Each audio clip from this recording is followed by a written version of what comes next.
अन्ना आंदोलन के दौरान अरविंद केजरीवाल ने अपना जाल बट्टा ऐसे फैलाया कि रातों रात वे ईमानदारी का दूसरा नाम बन गया। आम आदमी पार्टी को दिल्ली की गद्दी मिल गई, लेकिन गद्दी मिलते ही केजरीवाल ने अपना असली खेल शुरू कर दिया। दिल्ली के हर विभाग में जमकर घोटाले किए गए, खुद और दूसरे मंत्रियों के साथ जेल की हवा खाकर लौटे। इन दिनों दिल्ली छोड़कर पंजाब में भागे भागे फिर रहे हैं।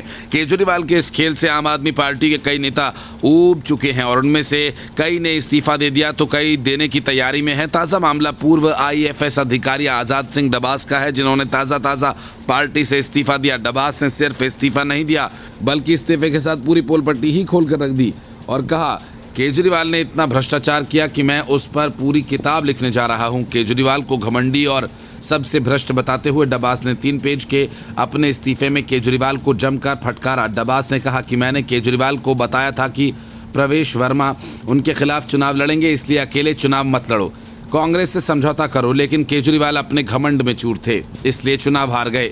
डबास ने लिखा कि दिल्ली के विधानसभा चुनाव का नतीजा सबके सामने है। दिल्ली के चुनाव में आपका ये कहना कि मैं दिल्ली का राजा हूं, ये घमंड बताता है।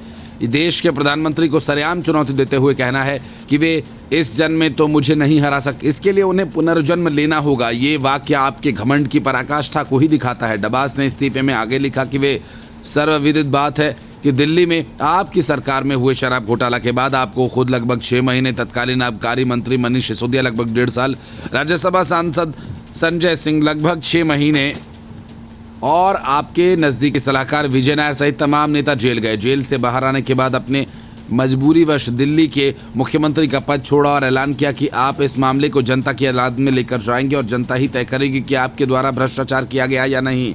8 फरवरी 2025 को जनता की अदालत का फैसला आया।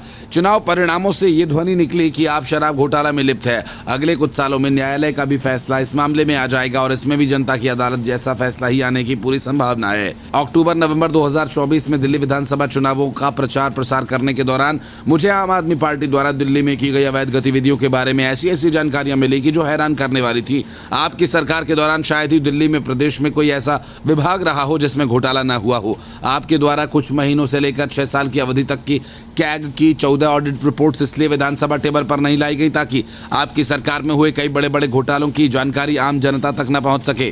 पहले की तरह एक बार फिर दिल्ली की जनता की आंखों में धूल झोंकने में कामयाब हो सकें। बीते दिनों दिल्ली प्रदेश की विधानसभा में कैग की 14 ऑडिट रिपोर्ट्स में से 4 रिपोर्ट्स हाउस में टेबल की गई, जिनमें कैग द्वारा भारी मात्रा में अनियमितता पाई गई।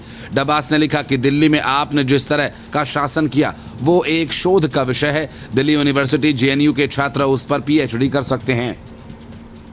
Bureau report, news of India.